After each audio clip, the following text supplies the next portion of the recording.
श्रीगणेशाय नमः। ॐ जपाकुसुमसङ्काशं काश्यपेयं महाद्युतिं तमोरिं सर्वपापघ्नं प्रणतोऽस्मि दिवाकरम्।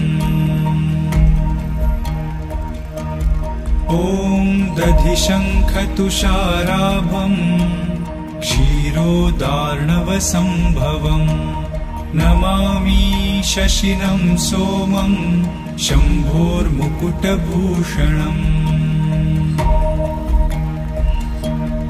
ॐ धरणीगर्भसम्भूतं विद्युत्कान्तिसमप्रभं कुमारं शक्तिहस्तं च मङ्गलं